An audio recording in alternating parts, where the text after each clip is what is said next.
You have not lost your passion for life. You have lost the energy required to keep pretending you are the person who once loved those things. The exhaustion you feel right now, that flat, gray indifference toward the dreams and relationships you once cherished, is not a sign that you are broken. It is evidence that the version of you who cared about those things was a construction, a careful performance, and the stage lights have finally burned out. What you are experiencing is not the death of desire. It is the collapse of a false identity. And before these next 30 minutes end, you will understand that this emptiness is the only honest place from which a real life can begin.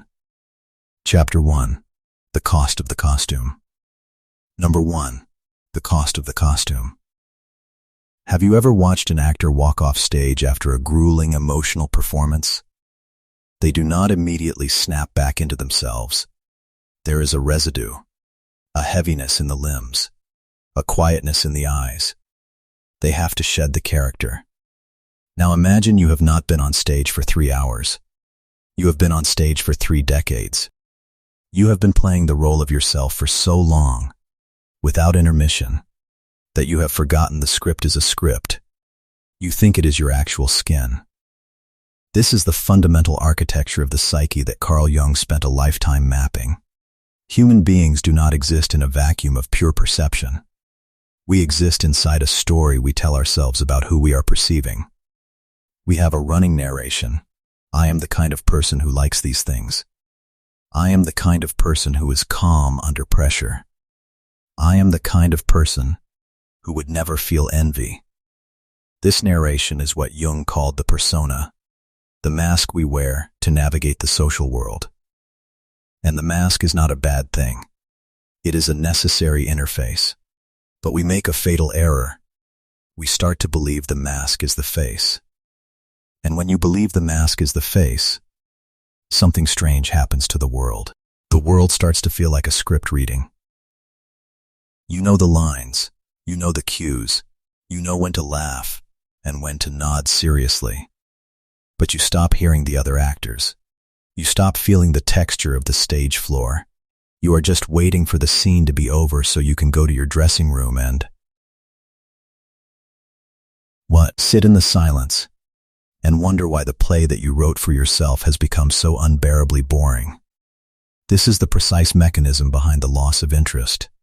It is an unconscious, systemic shutdown. The psyche is a miser with its energy. It will not waste fuel on a performance that no longer yields a genuine return.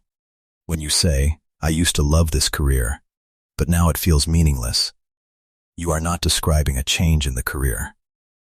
You are describing the exhaustion of the persona who used that career to prove its worth. The engine was never running on the love of the work. It was running on the validation the work provided. And if that validation dries up, or if you simply grow too tired to chase it, the engine sputters and dies. You are left sitting in a beautiful, expensive, motionless vehicle wondering why the scenery looks so dull. We avoid our weaknesses by rationalizing them. We avoid our mistakes by blaming the wind. We construct a world inside our heads where we are the reasonable protagonist, and everyone else is a supporting character with flawed motivations. What is the cost of this? It is a specific kind of blindness. It is the inability to see that the boredom is coming from inside the house. What we fail to make conscious does not politely exit the premises. It retreats into the basement and starts pulling wires. It messes with the lighting. It creates power surges of irrational anger and brownouts of creative energy. In this video, we will walk through the precise stages of this collapse, and more importantly, the reconstruction. This is not a seminar on becoming a more productive or perfect person. Perfection is the disease we are treating. This is a manual on becoming more real. And perhaps by the time we reach the clearing at the end of this path, you will realize that the thing holding you captive is not your circumstances, your bank account, or your past. It is a version of you that you have simply become too exhausted to continue carrying. Chapter 2. The echo of our own story. Number 2. the echo of our own story. There is a very specific, very common, and very difficult to detect way of moving through life. We do not look at reality. We look at the interpretation of reality we have pre-approved for public consumption. Have you noticed that you always seem to have an airtight explanation? Every failure is contextualized by an external obstacle. Every sharp word you speak is justified by the other person's provocation. Every missed opportunity is reframed as a blessing in disguise. We are all poets laureate of our own self-defense. Gradually, we stop seeing the raw data of the event and start seeing a filtered, sanitized version designed to protect the ego's fragile equilibrium. This is the creation of an imaginary world. It is not a world of wild fantasy or unicorns. It is a world of subtle, continuous avoidance. We do not deny reality with a sledgehammer. We sand it down with fine grit paper until it is smooth enough to hold without cutting our hands. I once observed this in a colleague named Samir. Samir was a brilliant strategist of his own narrative. Whenever a project failed, the market was misaligned. Whenever a relationship soured, the other person was emotionally unavailable. His explanations were so reasonable, so well articulated, that you almost missed the glaring omission. In every single story, Samir was the constant, the calm, wise, slightly unlucky center of a stormy universe. He never placed himself in the equation as a variable. He never examined the possibility that his own fear of inadequacy was the common denominator. According to Jungian thought, this is the domain of the shadow. We push the parts of ourselves we find difficult or shameful, the pettiness, the greed, the cowardice, into the unconscious. And we think we've disposed of them. But Jung wrote with chilling clarity, the shadow is a moral problem that challenges the whole ego personality. For no one can become conscious of the shadow without considerable moral effort. Moral effort. That is the key. It is not an intellectual puzzle. It is a moral choice to stop being the defense attorney for our own flaws and start being the prosecutor. But because that is so deeply uncomfortable, most of us choose the alternative. We create a more comfortable avatar to inhabit. The imaginary world is not a mistake. It is a defense mechanism of the highest order. It protects us from the vertigo of seeing our own mediocrity or malice. It is like applying a heavy beauty filter to a photograph. At first, you just want to remove a blemish. Then you smooth the skin. Then you brighten the eyes. Eventually, you look at the image on the screen and you believe that is the face in the mirror. When someone shows you a candid, unfiltered photo, you do not feel that they are showing you the truth. You feel that they are attacking you, and you double down on the filter. This process is not a single, dramatic decision. It is a sedimentary accumulation of small, cowardly choices. One time you swallow a true but uncomfortable observation. One time you laugh at a joke that hurts your soul. One time you say I'm fine when you are drowning. Each time a tiny translucent layer of false self is laid down. Over years and decades, those layers become opaque. You can no longer see the original grain of your own soul. You only see the lacquer. From the perspective of depth psychology, the issue is not whether human beings have a dark side. The issue is whether they are conscious of it. When we fail to recognize our shadow, it does not lie dormant. It drives the bus from the back seat. It appears in the sudden, inexplicable rage at a driver who cuts you off. It appears in the visceral dislike of a person you've just met for no reason. We think we are making rational choices. We are often just reading lines written by a part of us we have refused to meet. This imaginary world is not your enemy. It was once a necessary shelter from a storm you were too young or too fragile to withstand. But if you stay inside the shelter for too long, the walls start to close in. What was once a sanctuary becomes a tomb. It keeps you safe from judgment, but it also keeps you safe from connection. It keeps you safe from failure, but it also keeps you safe from greatness. And the most profound realization you can have is this: you are allowed to walk out of the shelter. The storm might have passed years ago. You just haven't opened the door to check the weather. Chapter 3. The magnetism of the unlived. Number 3. The magnetism of the unlived. There is a strange and powerful physics operating beneath the surface of your conscious mind. When we reject a part of ourselves, a desire, a talent, a valid anger, we do not annihilate it. We merely exile it. And in the psyche, exiles do not disappear. They gain mass. They become dense, invisible centers of gravity that warp the orbit of our entire lives. This is the magnetism of the unlived life. You think you have lost interest in your art? You have not. That interest is being pulled off course by the immense gravitational field of everything you have refused to be. What we ignore does not fade away. It festers. It accumulates.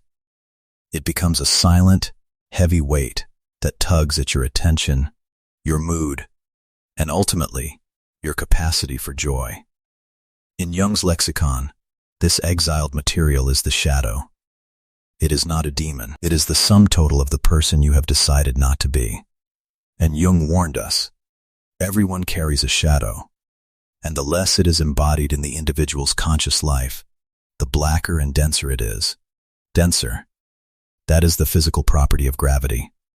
A shadow you glance at occasionally is a light mist. A shadow you have denied for 20 years is a neutron star. There is a brilliant literary metaphor for this in Oscar Wilde's The Picture of Dorian Gray. We often reduce it to a cautionary tale about vanity. It is far more terrifying than that. Dorian Gray does not just want to be beautiful. He wants to be free of consequence. He wants to live a life of pure, unblemished pleasure, while the portrait in the attic, the representation of his whole self, his cruelty, his fear, his decay, absorbs the cost. He doesn't look at the painting. He cannot bear to, and because he refuses to look, the painting gains more and more power, until finally, it has enough mass to consume him. The monster is not what is in the attic. The monster is the act of locking the door. This is projection. We do not see the rage in ourselves, so we see it everywhere in others. Everyone is so aggressive these days. We do not see our own need for control, so we feel constantly controlled by the world. The more we deny the internal reality, the louder the external world screams it back at us, and we think we are just perceiving reality clearly. In truth, we are walking through a hall of mirrors, startled and offended by the reflections of faces we refuse to recognize as our own. But here is the turn of the screw. The shadow is not a garbage dump. It is also a treasure vault. It contains the parts of you that you have not dared to live, the boldness you smothered because you were told to be a good girl or a nice boy, the sensitivity you buried because the world seemed too rough, the wild, specific, impractical dream you put in a drawer because it didn't make sense. Those parts, when rejected, also become part of the shadow's gravity. They pull on you with the same force. And so, by refusing to look at your darkness, you simultaneously rob yourself of your light. You become a planet with no sun, just a dense, invisible core, wandering in a dark and boring orbit. This apathy you feel toward what you used to love, that is not a flat line. It is a pull. You are being pulled away from the surface of your life by the unseen mass of the person you have refused to become. The hobbies feel hollow because the person doing them is hollow. The relationships feel flat because you are only bringing a cardboard cutout of yourself to the table. Real passion requires a real person, and a real person requires integration. What do you do with this gravity? You do not fight it. You cannot outmuscle a black hole. You map it. You become a cartographer of your own inner space. You notice the pull. You notice the irritation. You notice the envy. And you say, simply, ah, there is something dense over there. I will not look away. There is no need to explain it. No need to fix it. You only need to see it. Because the act of seeing, of bringing consciousness to the unconscious, is the only force in the universe that can change the density of the shadow. It turns a black hole into a simple, heavy stone. Still there, still real, but no longer in control of your entire solar system. Chapter 4. The crack in the narrative. Number 4. The crack in the narrative. If the shadow is the hidden gravity, then awakening is the moment you realize you are not standing on solid ground. You are in orbit, and the orbit is decaying. This is not a moment of triumphant revelation. It is a moment of profound, destabilizing quiet. It is the moment when the old familiar story, "I'm just tired. It's just a phase. Once this project is done, I'll feel better," stops working. The words feel like ash in your mouth. You say them, but some part of you no longer believes the sound. Awakening does not come because we are brave and seek the truth. It comes because the lie has become too expensive to maintain. The energy required to keep the mask in place exceeds the energy the mask was designed to protect. You are simply too exhausted to pretend anymore. And in that exhaustion, there is a tiny, almost imperceptible gap, a pause between the stimulus and the habitual response, a crack in the narrative. I received a message once that captured this perfectly. A follower wrote, "I always thought I was a deeply patient person. It was my identity. But I realized recently, I'm not patient. I'm terrified of confrontation. I don't wait because I'm wise. I wait because I'm afraid that if I open my mouth, I will be abandoned. And now, I don't even know what I'm waiting for anymore. Everything just feels like waiting." That is the crack. The story was patient person. The reality was terrified person. And in the gap between those two identities, everything she once loved about her calm life turned to dust. She hadn't lost interest in her life. She had lost the framework that made that life bearable. According to the maps of the psyche we are following, this is the prerequisite for any real change. Jung wrote, "One does not become enlightened by imagining figures of light, but by making the darkness conscious." Enlightenment is not the addition of a brighter bulb. It is the development of night vision. And night vision requires you to sit in the dark long enough for your eyes to adjust. Most people cannot tolerate the dark. They fumble for a flashlight. They turn on the TV. They reach for their phone. They do anything to avoid sitting in the quiet, unfamiliar darkness of "I don't know who I am right now." This is like finding a map of a place you thought you knew by heart. You look at the map and realize that the river you thought was east is actually northwest.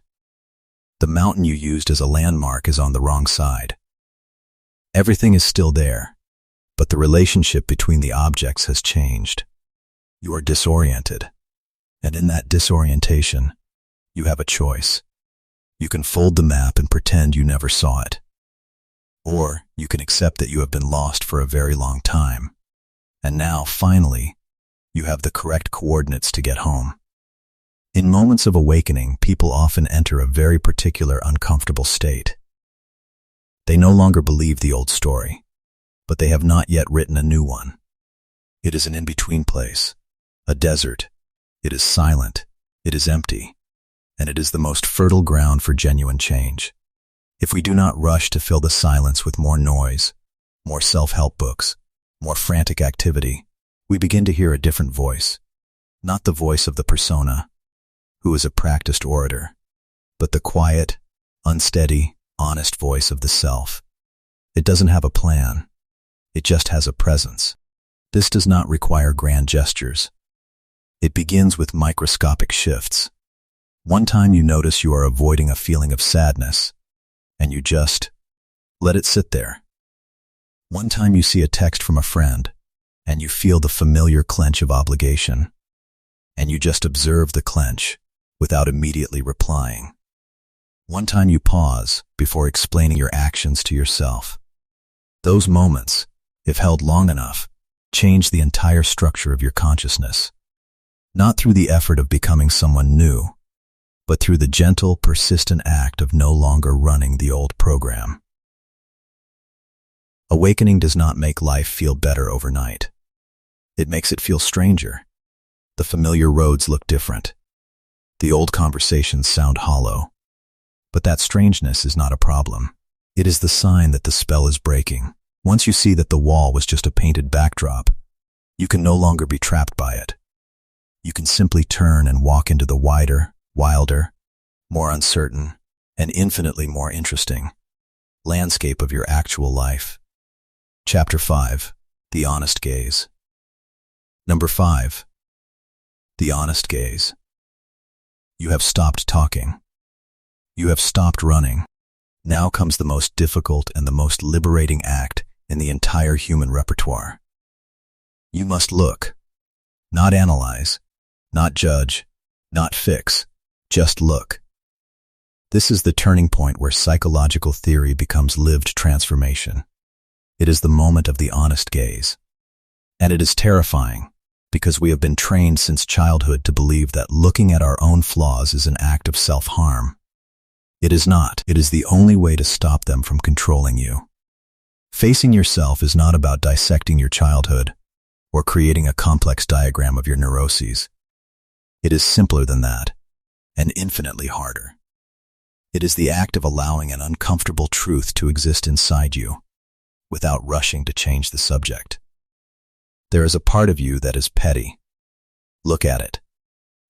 There is a part of you that is deeply, embarrassingly needy for approval. Look at it. There is a part of you that is actually quite lazy and wants to do nothing. Look at it. The moment we see these parts, our instinct is to grab a tool, a rationalization, a justification, a promise to do better, to make the discomfort go away. But every time we do that, we are just locking the door to the attic again. In the myth of Narcissus, we focus on the self-absorption, but the deeper tragedy is a failure of perception. Narcissus is captivated by a surface. He is staring at a reflection, a two-dimensional, shimmering, perfect image, and he mistakes it for a person. He does not look into the water. He does not look past the reflection to the mud, the stones, the living creatures beneath. He is trapped by the surface. This is the modern condition. We are trapped by the surface of our own curated lives. Facing yourself is the act of breaking the surface tension of the water. It is messy. It distorts the perfect image. But it is the only way to touch something real. From a Jungian standpoint, this is the integration of the shadow. It is not about eradicating the darkness. It is about expanding the ego to make the darkness a part of the household, not the monster in the basement. Jung wrote, "I am not what happened to me. I am what I choose to become. That choice is a fiction if you do not know what I consists of." You cannot choose to become a whole person if you only acknowledge half of your inventory. Facing yourself is the taking of inventory. Our own biology resists this. The human brain is a prediction machine, and its primary job is to maintain a stable, coherent narrative. When you introduce data that contradicts the narrative, "I am actually quite arrogant," the brain's limbic system fires a warning shot. It feels like a threat. This is why self-awareness can feel physically uncomfortable. It is a form of cognitive dissonance that registers as a low-grade panic. And so, the act of facing yourself requires a specific kind of quiet courage. It is the courage to sit with the discomfort and say, "I see the data. I am not going to reject it. I am going to let it update the model." You can imagine this process as looking into a mirror that is covered in decades of dust and grime. The first few wipes do not bring clarity. They bring smudges. You see a distorted, ugly, partial version of yourself. This is the stage where most people give up. They say, "I don't like this. This is making me feel worse." And they let the dust settle back. But if you continue, patiently, gently, the smudges clear. And you see details you have never seen. A scar of old grief you thought was healed. a surprising kindness in the corner of your eyes, a hardness in your jaw you inherited from a parent. You may not like all of it, but it is yours. And that sense of ownership, of this is my actual face, is the foundation of real, unshakable self-respect. What you need to do is not fix everything. It is to create a pause. When a feeling of envy arises, do not turn it into a criticism of the other person. Just feel the heat of it in your chest. When you want to say yes to a request out of habit, feel the heavy, small weight of resentment in your gut. Just feel it. Stay with it for 3 seconds. That's it. That's the entire practice. That pause, that honest gaze, is the turning point. It is the moment you stop being a character in a story and start being the author. Chapter 6. The Quiet Reorganization. Number 6. The quiet reorganization. Once the honest gaze has been held, something remarkable happens in the background of your life. You do not need to force change. Change begins to organize itself around the new, clearer image of reality. This is the quiet reorganization. You have not lost interest in your old passions. You have simply stopped being the person for whom those passions were a necessary crutch. And as the crutch is removed, the psyche, which is a profoundly intelligent, self-regulating system, begins to reallocate energy toward things that are actually alive for you now. I recall a conversation with a woman named Clara.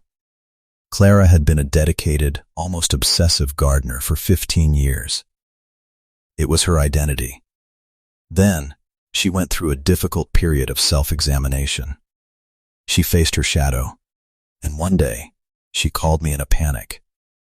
"I walked into the garden this morning," she said, "and I felt nothing. Just tired. Am I depressed? Who am I if I'm not a gardener?" But as we explored it, the truth emerged. Clara had used gardening as a way to control a small, perfect patch of earth because she felt utterly powerless in the rest of her life. The garden was a compensation for a marriage she couldn't fix, and a career she was afraid to leave. Once she started addressing the marriage and the career, once she took back power in her real life, the garden lost its symbolic charge. It was no longer a sanctuary. It was just a patch of dirt with plants. She hadn't lost a passion. She had been freed from a beautiful, time-consuming symptom. According to Jung, real change does not come from trying to become a different person. It comes from becoming more conscious of the person you already are. He wrote, "The privilege of a lifetime is to become who you truly are.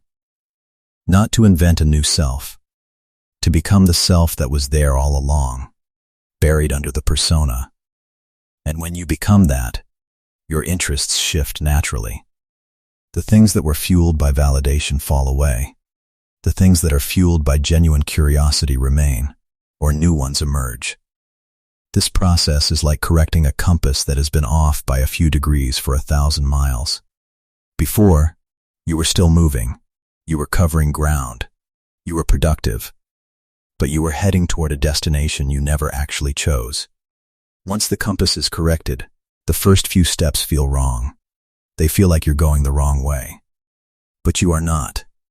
You are simply, finally, walking toward your actual life. And the relief when it comes is not a burst of happiness. It is a deep, settling rightness. A quiet reorganization of the soul. What confuses people is that they expect change to be loud. A divorce. A move to a new city. A dramatic resignation. And sometimes it is. But more often, the most profound changes are microscopic. One time you choose not to react to a provocation, not because you are being the bigger person, but because you simply don't care about that drama anymore. One time you choose to read a book instead of scrolling. One time you are honest with a friend and say, "I don't have the capacity for that right now." From the outside, these are small things. Inwardly, they are the restructuring of a skyscraper's foundation. Once the truth is seen, you begin to have a different relationship with yourself. You stop trying to be a certain image. You start listening to the actual, living signals of your body and mind. You notice what you truly need: rest, solitude, connection, movement. And you start, gently, to provide. You are no longer fighting a war on two fronts, the external world and your internal self. You are just living. And that consistency between inner and outer life creates a very specific, very precious feeling. Not happiness in the shallow, Instagrammable sense, but steadiness, an inner ballast that keeps the ship upright even in rough seas.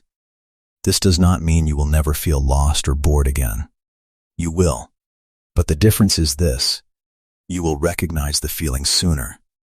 You will not be trapped inside an illusion for years at a time. You will feel the pull of the unlived life and you will say, there's something I need to look at.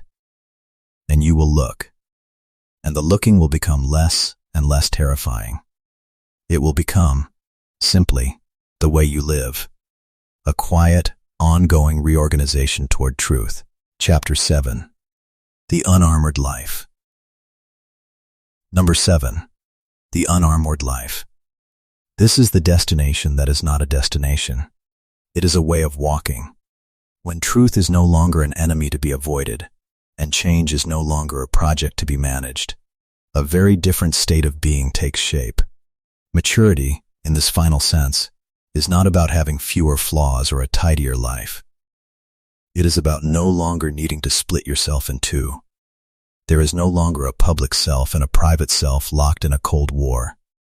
There is just a single, breathing, contradictory, real, human being. This is the unarmored life. The difficulty of this state is not that we are monsters underneath the armor. It is that we have grown so accustomed to the weight of the steel that we feel naked and vulnerable without it. We have forgotten the simple, animal pleasure of feeling the sun and the wind on our actual skin. The armor was a protection, yes, but it was also a prison. It kept out the arrows, but it also kept out the touch. And the unarmored life is a life of touch. You feel things more deeply. The joys are sharper. The sorrows are cleaner. The world is no longer a muffled, distant thing viewed through a visor. It is right here. There is a public figure, Seth Godin, who has navigated a career in a field, marketing, that is almost exclusively built on armor and persona.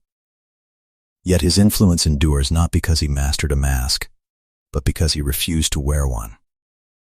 He has remained consistent with a particular, idiosyncratic, and deeply human perspective. He does not chase the crowd. He does not try to be a version of himself that is easier to swallow. And that very consistency, that wholeness, creates a kind of magnetism.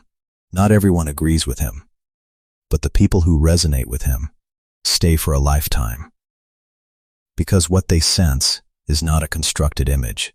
It is a clear, genuine human signal. That is the unarmored life in action. Jung wrote what is perhaps the most challenging and liberating sentence in all of psychology. The most terrifying thing is to accept oneself completely. Terrifying, because it means we have to stop hiding. We have to stand before the mirror and say yes.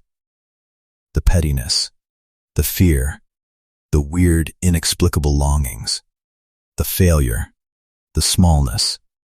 This is all part of the package, and I am not going to disown any of it. And yet, it is precisely in that total acceptance that the war ends. You stop leaking energy. You stop performing. You just are. And that state, while not always comfortable, is the only state from which genuine, lasting freedom is possible. Imagine this maturity as a musical instrument finally being tuned after years of being stored in a damp basement. Before, you could still play it.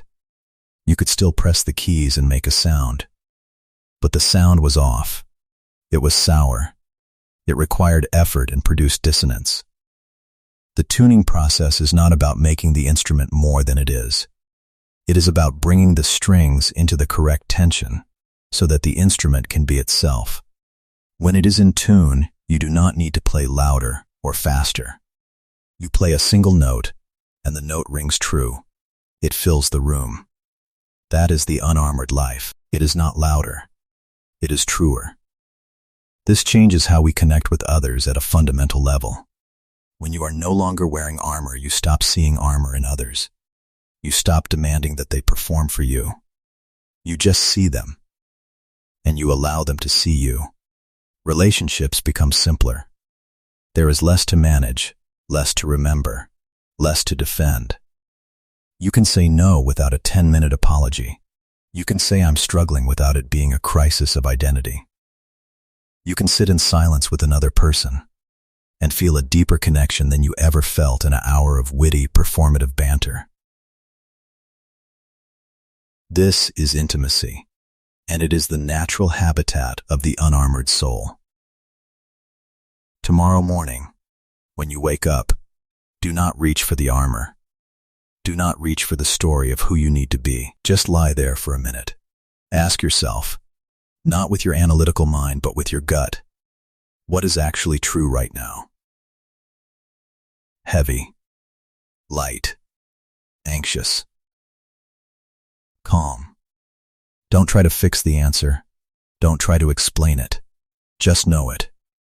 And then, carry that small, quiet piece of knowing with you as you get out of bed.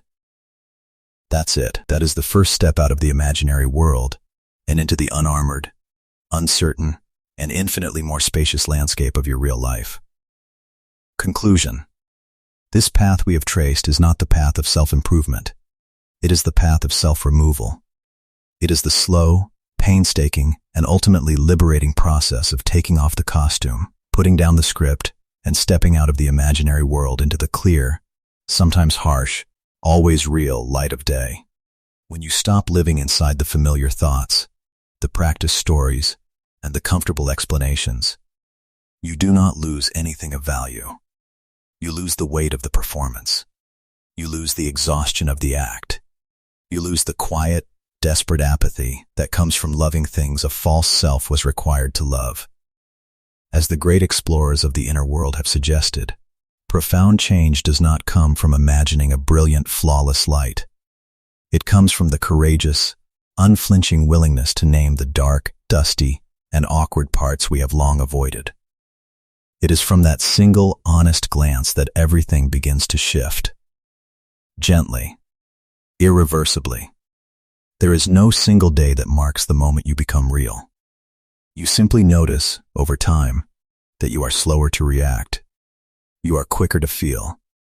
You are less inclined to believe the old, unexamined truths. Life does not become a constant state of bliss. It becomes yours. And within that ownership, you no longer need to preserve a fragile image to feel okay. You have begun to understand, and more importantly, to remain with yourself. In the mess, in the quiet, in the truth. If this exploration has created a small, quiet space inside you, try to protect it. Do not rush to fill it. Just let it be a clearing. And if you want to continue walking this path, to understand yourself more clearly, and to live with less armor and more presence, then press like, subscribe to the channel, and stay with us for the videos to come. I'll see you in the clearing.